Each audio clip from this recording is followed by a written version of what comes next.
Et puis, bien sûr, vous avez tous appris le décès de sœur Marie-Hilde de l'Enfant Jésus. Donc, elle est morte après une maladie assez longue, mais qui s'est un peu accélérée à la fin. Ça nous a tous pris par surprise. La fin était assez soudaine, mais elle a fait une très belle mort, bien disposée, grâce à Dieu. Elle a pu recevoir les sacrements, toutes les bénédictions en temps opportun. Nous sommes très reconnaissants au bon Dieu pour cela. Donc, c'est bien sûr une grande tristesse pour la communauté, mais avec la consolation quand même qu'elle ait fait vraiment une mort dans de très belles dispositions avec tous les secours de la Sainte Église. Donc nous vous invitons bien sûr à prier pour elle. Elle priait beaucoup pour tout le monde, surtout pendant ces derniers jours de souffrance. Elle offrait tout, et donc nous le devons bien de prier à notre tour pour le repos de son âme. Et donc nous souhaitons maintenir une veillée continue de prière auprès de sa dépouille, qui est à la salle Saint-Expédite. Et donc si certains d'entre vous peuvent déjà prévoir d'assurer une heure de garde, eh bien, n'hésitez pas à vous porter volontaire, et même peut-être pour des raisons pratiques, si certains peuvent venir tous les jours, eh bien, je vous encourage à prendre le même créneau. Comme ça, c'est plus facile pour l'organisation, peut-être. Si vous prévoyez de pouvoir venir une heure, ou même peut-être pour certains d'entre vous 2 heures, eh bien, si vous prenez le même créneau tous les jours, ça simplifie. Mais enfin, comme vous pouvez, comme vous le voulez, c'est simplement des suggestions. Toujours est-il, priez bien pour le repos de son âme. Donc les funérailles auront lieu ce jeudi à 10h30. Et puis une autre nouvelle dont certainement tout le monde a entendu parler, c'est l'élection qui a eu lieu à Rome de Robert Prévost, qui a pris le nom de Léon XIV. Je vais seulement en dire quelques mots pour vous donner mes premières impressions, et puis aussi pour mettre en garde. Bien sûr, je ne veux pas le condamner avant de lui avoir donné la chance de faire quoi que ce soit, mais enfin, on sait déjà à qui on a affaire. Il est plus poli, plus mesuré que Bergoglio, c'est sûr. Je ne pense pas qu'il se comportera comme un clown, ce que faisait Bergoglio, même de façon scandaleuse et parfois agressive. Mais il a les mêmes idées. C'est un homme de Bergoglio. Et il a déjà dit clairement qu'il continuerait ce que Bergoglio faisait. D'ailleurs, au moins pour les 2 dernières années, c'était le bras droit de Bergoglio dans ce qui concerne la nomination ou la destitution des évêques dans le monde entier. Donc c'est notamment lui qui, directement après Bergoglio, est responsable de ce qui s'est passé avec Monseigneur Ray à Fréjus-Toulon et avec Monseigneur Strickland aux États-Unis. C'est lui qui a été l'instrument de Bergoglio pour leur démission ou destitution. Donc ça vous donne un peu l'idée de qui il est. D'ailleurs, quand il était à cette position-là, il avait donné une entrevue pendant laquelle, justement, il expliquait que ce qu'il cherchait dans les nominations d'évêques, c'était des évêques qui correspondent parfaitement, qui étaient, je paraphrase, mais qui étaient selon le cœur de Bergoglio, c'est-à-dire qui avaient les mêmes idées, qui seraient dociles à l'agenda de Bergoglio. Donc, malheureusement, c'est toujours un moderniste, même s'il y a les formes, même si peut-être il sera moins cassant, moins scandaleux, moins clown, peut-être moins blasphémateur, parce que Bergoglio nous sortait des blasphèmes quasiment tous les jours, mais c'est le même poison qui est derrière. En ce qui nous concerne, rien n'a changé, donc nous continuerons le combat de la foi, le combat pour la Sainte Messe, et les messes ici continueront d'être célébrées non unacum, c'est-à-dire sans être en union avec ces imposteurs. Au nom du Père et du Fils et du Saint-Esprit, ainsi soit-il. Donc nous fêtons aujourd'hui Sainte Jeanne d'Arc. Vous savez, c'était la sainte vraiment de Monsieur l'abbé Guépin, une grande sainte. C'est une sainte très importante pour tous les Français. Et c'est une sainte, je pense, qui, pour notre époque, est très importante, à plein de titres. Mais ce que je voudrais souligner aujourd'hui, c'est son courage, sa force. C'est quelque chose qui manque beaucoup à notre époque, je pense. Nous sommes dans une culture qui nous habitue à être pusillanimes, c'est-à-dire de petites âmes qui manquent de courage, qui manquent de force, que ce soit pour professer la foi, que ce soit pour suivre les conséquences logiques que nous impose le combat de la foi. Dans cette apostasie ambiante dans laquelle nous vivons, évidemment, l'exemple nous entraîne facilement à nous taire, à tolérer des choses qui sont absolument intolérables. Donc, Sainte Jeanne d'Arc est là pour nous donner l'exemple d'une petite fille qui a été extrêmement courageuse. Sainte Jeanne d'Arc disait, entre autres, « Vivre, c'est du courage et non pas de la crainte. » Et à une autre occasion, elle a dit « Je n'ai pas peur, j'étais née pour faire ceci. » Alors bien sûr, ça restait quand même une jeune fille. Et tout ce qu'elle a traversé pour elle a été très difficile. Mais elle avait cette force du Saint-Esprit pour accomplir ce qu'elle devait faire, la mission que le bon Dieu lui avait donnée. La vertu de force est une vertu si importante aujourd'hui et qui nous manque trop souvent. Nous avons tendance à confondre, et cela c'est dû aussi au modernisme justement, nous avons tendance à confondre pusillanimité et humilité d'un côté, et de l'autre côté, orgueil et force, orgueil et magnanimité. Ce n'est pas le cas. L'humilité, ce n'est pas la pusillanimité, c'est-à-dire de ne rien faire et de gémir. Donc, une des leçons que Sainte Jeanne d'Arc certainement nous instille par son exemple, c'est de développer sa grandeur d'âme, ce qu'on appelle la magnanimité, c'est-à-dire la vertu qui nous incline vers les grandes choses, la gloire de Dieu, le royaume de Dieu sur la terre, comme au ciel, les grandes œuvres, les grands actes de vertu dans tous les domaines, des choses qui sont excellentes, qui sont dignes d'honneur, mais qui sont difficiles. Notre sanctification, déjà, est une œuvre difficile, surtout dans la situation dans laquelle nous sommes. Garder la foi, c'est difficile. Ça demande un combat continu, de transmettre la foi à nos enfants, de prendre tous les moyens pour les préserver de cette apostasie ambiante dans laquelle nous vivons. C'est difficile. C'est une grande œuvre.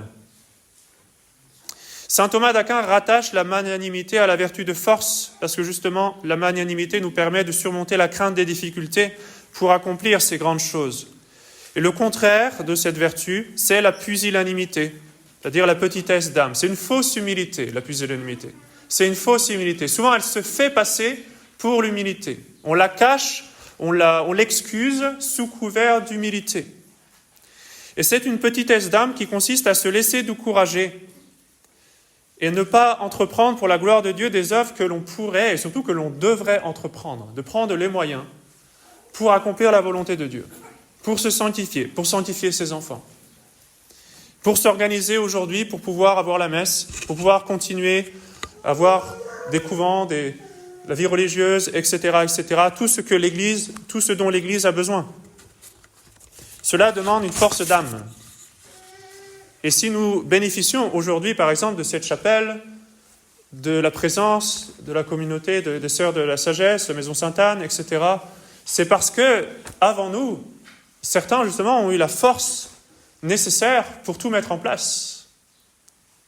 Et donc, nous devons, ne serait-ce que par piété filiale, continuer avec la même force, le même combat. La pusillanimité, c'est une sorte de parasite spirituel qui bloque tout effort, qui éteint tout espoir de faire quoi que ce soit pour le bon Dieu. Donc, par exemple, la pusillanimité nous entraîne à nous dire qu'on ne sera jamais un saint, que ce n'est pas pour nous, que c'est impossible, c'est trop difficile. La pusillanimité nous empêche d'être généreux et de faire fructifier nos talents. Le bon Dieu donne à chacun à chacun d'entre nous des talents que nous devons faire fructifier. Souvenez-vous de la parole de l'Évangile, la parabole de celui qui enterre son talent. Il faut faire fructifier nos talents. La pusillanimité nous porte toujours à nous plaindre, à nous décourager pour pouvoir nous excuser, pour pouvoir camoufler notre manque de courage, notre manque de zèle. C'est bien arrangeant. Pouvoir dire, vous savez, on ne peut rien faire, c'est difficile, c'est la faute du président, c'est la faute de ceci, c'est la faute de cela. Ça nous arrange bien parce que ça nous excuse. Voilà, c'est pour ça qu'on n'a pas fait. C'est à cause de notre oncle, c'est à cause de ceci, c'est à cause de cela.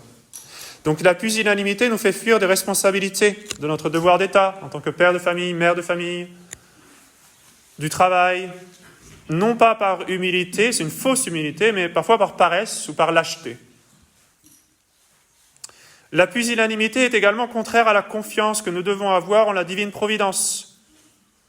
La pusillanimité nous pousse à dire non, c'est pas possible.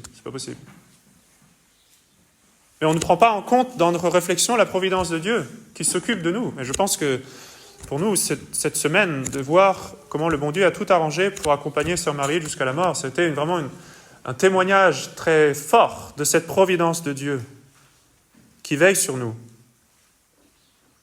Donc les saints étaient humbles, mais ils n'étaient pas pusillanimes. Leur zèle et leur amour pour Dieu les entraînaient au contraire à embrasser sans hésitation leur devoir d'État et ce que le bon Dieu leur mettrait devoir faire sans crainte des difficultés. Et l'exemple le plus flagrant, le plus évident de cela, c'est-à-dire de ce contraste, ce paradoxe, d'une très grande force d'âme et de magnanimité d'âme, et en même temps une grande humilité, c'est quand la Sainte Vierge a accepté d'être la mère de Dieu. C'est la plus grande mission qu'une créature a jamais reçue, la plus grande dignité qu'une créature a jamais reçue. Et elle l'accepte par un acte d'humilité. Voici la servante du Seigneur, qu'il me soit fait selon votre parole. Eh bien, Sainte Jeanne d'Arc a imité la Sainte Vierge d'une façon admirable.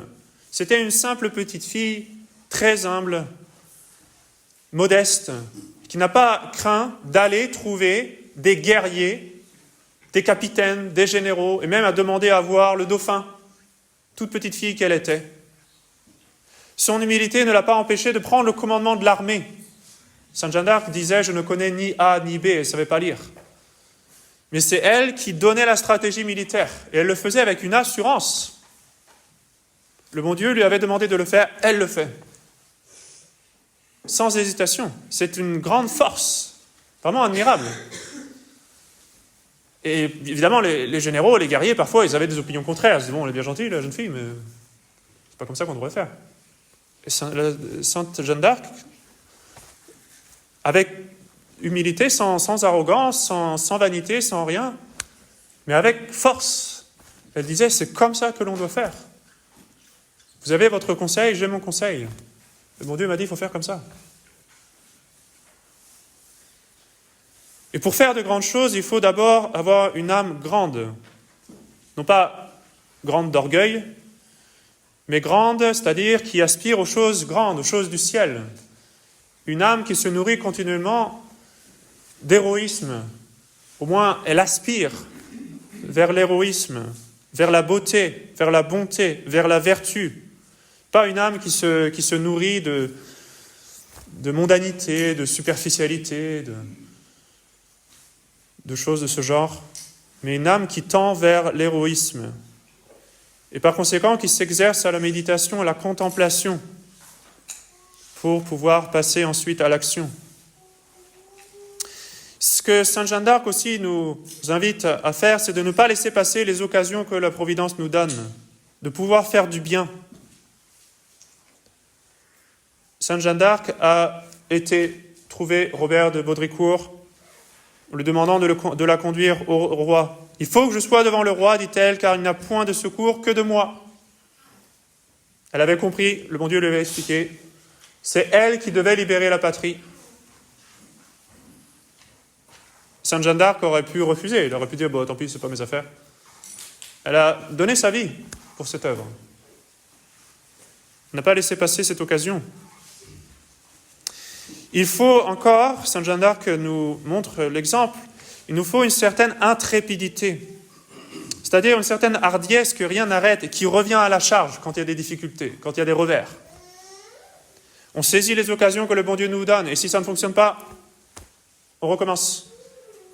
On se bat pour obtenir le bien dans notre âme, on saisit les occasions pour recevoir les sacrements, on saisit les occasions pour avancer dans la vertu, dans l'étude, on saisit les occasions pour également notre famille. Ça peut être trouver une propriété adéquate, trouver une école. On saisit les occasions également pour l'Église. On soutient les bonnes œuvres. La magnanimité s'acquiert aussi à travers l'effort d'une vie régulière. Tous les jours, Sainte Jeanne d'Arc allait à la messe, s'agenouillait, demandait, priait. S'agenouillait également pour les complis. Donc cette force d'âme qu'avait Sainte Jeanne d'Arc, ce n'était pas juste une émotion, une excitation passagère du moment. C'était un caractère trempé, forgé par la discipline, par la vertu. L'âme acquiert l'habitude de surmonter les petites difficultés, les petits découragements, les petits revers, et alors ça devient une habitude. Et alors, quand il y a un grand retournement des situations, on ne se laisse pas démonter, parce qu'on est habitué à surmonter les difficultés. Donc il faut cette intrépidité permanente Parfois, il faut même un peu de sainte audace, non pas la témérité, qui consisterait à faire des choses folles que le bon Dieu clairement ne veut pas que nous fassions, mais une certaine audace quand même, pour ne pas être trop passif et attendre, excusez-moi cette expression familière, que tout nous vienne tout cuit dans le bec. Sainte Jeanne d'Arc, par exemple, s'imposa par cette sainte audace quand elle est allée à Vaucouleurs trouver Robert de Baudricourt, encore une fois. La première fois, elle a été conduite, elle est revenue. La deuxième fois encore, elle a prié, elle est revenue avec la même force, la même insistance. Ce n'est qu'à la troisième fois qu'on a bien voulu l'écouter. Combien de nos projets, de nos intentions, parfois peut-être très bonnes, mais combien de fois est-ce qu'elles ne débutent jamais parce qu'on manque de force, on manque de cette sainte audace, de cette intrépidité. Vous connaissez ce proverbe que l'enfer est pavé de bonnes intentions. On voudrait ceci, on voudrait cela, mais on attend que ça se fasse sans nous. Sainte Jeanne d'Arc nous enseigne encore en tout cela à ne pas rechercher les honneurs. Dans toute sa vie, surtout dans cette épopée admirable, on ne trouve en elle aucune vanité, aucune ambition. Elle ne recherche pas sa gloire propre, elle ne recherche pas rien du tout qui soit personnel.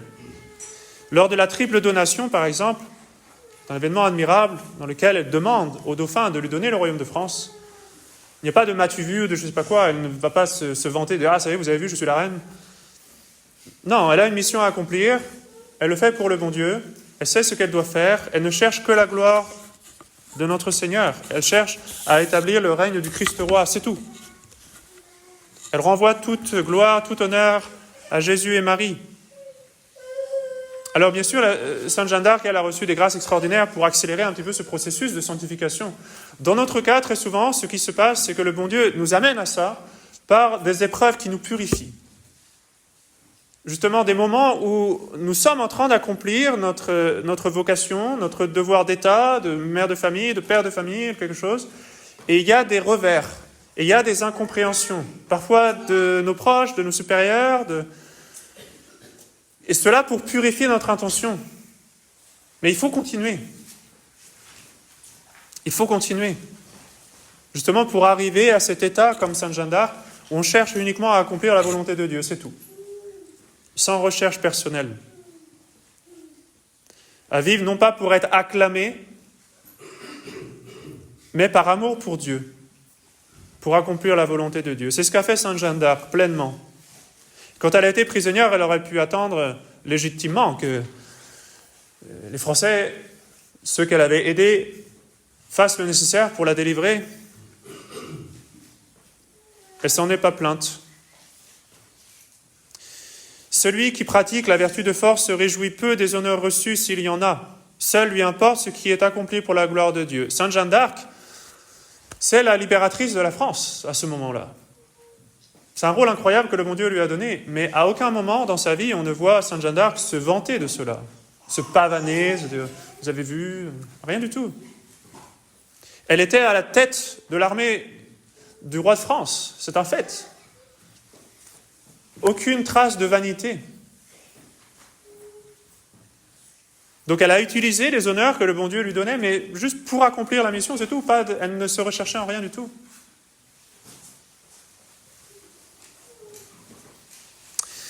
Une autre leçon importante de force que nous enseigne Sainte Jeanne d'Arc, c'est de ne pas craindre l'échec. Très souvent, on ne fait rien parce qu'on a peur de l'échec. Et si on se laisse paralyser ainsi, alors on ne fait jamais rien. En dépit de cette épopée héroïque de Sainte Jeanne d'Arc, elle en a connu des échecs, des blessures. Et même, bien sûr, le plus grand échec, mais nous en parlons, c'est d'avoir été brûlée vive comme une sorcière alors que les Anglais étaient encore en France. Sa mission, c'était de bouter les Anglais hors de France. Et voilà qu'elle meurt dans cette situation vraiment humiliante. Sa mission inachevée. Du moins, c'est ce qu'on voit de l'extérieur. Mais en fait, c'est grâce à son martyre que sa mission a pu s'accomplir, a pu être achevée. À l'heure même de son supplice, les Anglais commençaient à douter de leur victoire. Et galvanisé par son exemple, et certainement par ses prières, par ses mérites, les soldats qui avaient combattu sous ses ordres ont fini le travail. Et donc sa mission a été accomplie. Et même son procès, ce procès justement humiliant, humainement parlant, où tout a été consigné, maintenant tourne à sa plus grande gloire. On est étonné, on est émerveillé des réponses de Sainte Jeanne d'Arc, cette jeune fille qui répondait avec la sagesse du Saint-Esprit à tous ces docteurs, ces savants qui essayaient de l'attraper, qui lui posaient des questions pièges. Eh bien, ce procès-là, le bon Dieu l'a tourné à sa gloire. Le monde entier a connaissance, grâce à ça, de sa sagesse, de sa mission. Et la France a été marquée à tout jamais de cette épopée de Sainte Jeanne d'Arc. En un an seulement, elle a transformé la France. Elle a reforgé l'âme de la France. En un an, une petite fille. Il y a un avant et un après. Et l'exemple de sa force, de son courage, de sa mort, donne force et espoir à des générations et des générations. Et voilà qu'aujourd'hui encore, on en fête la solennité.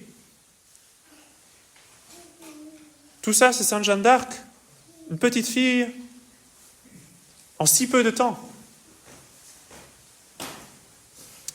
Donc Sainte Jeanne d'Arc nous donne une grande leçon de force. La force, ce n'est pas les moyens humains. La France était au plus bas, elle n'avait plus de moyens. Humainement parlant, tout était perdu. D'ailleurs, le dauphin le lui a dit. Mais la force, c'est la détermination de la volonté de faire le bien, d'accomplir la volonté de Dieu, coûte que coûte, d'accomplir la mission que Dieu nous assigne. Alors parfois, il s'agit d'une grande mission extraordinaire, comme Sainte Jeanne d'Arc. Et souvent, c'est une mission, bien sûr, beaucoup plus simple, plus ordinaire, mais importante également.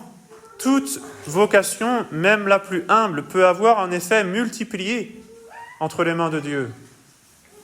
En un an, une petite fille a pu faire tout cela. Qu'est-ce qu'on peut faire en une vie entière entre les mains de Dieu? Peut-être que ce ne sera pas aussi flagrant, pas aussi extraordinaire, mais quand même, on peut faire énormément de bien entre les mains de Dieu. La force, cependant, n'est pas non plus témérité et folie. Donc il ne s'agit pas de faire sa volonté, d'entreprendre des choses pour lesquelles clairement le bon Dieu auxquelles le bon Dieu ne nous appelle pas. Mais c'est une fois que la volonté de Dieu est connue, que l'on sait ce que l'on doit faire, c'est là où il faut l'accomplir avec force, avec courage, avec magnanimité. Sont forts ceux qui n'ont pas peur de suivre Dieu au combat, ceux qui ne sont pas pusillanimes. Et nous sommes dans une culture de pusillanimité. Et ça, c'est dû certainement, entre autres, au féminisme. On inculque aux hommes, depuis des générations maintenant, qu'ils sont des gros méchants, qu'il ne faut surtout pas commander, qu'il faut... Alors, voilà. Maintenant, on a malheureusement très souvent des gens qui n'ont pas la force qu'ils devraient avoir, qui ne sont pas capables de prendre les décisions qu'ils devraient prendre sans broncher. La vertu de force est une vertu qui manque dans notre monde moderne. Alors que Sainte Jeanne d'Arc nous redonne la flamme du courage, qu'elle nous donne cet exemple de force et que nous l'imitions. Souvenez-vous de ce qu'elle a dit et ce que nous pouvons nous appliquer. « Je n'ai pas peur, j'étais né pour faire ceci. Au nom du Père et du Fils et du Saint-Esprit, ainsi soit-il. »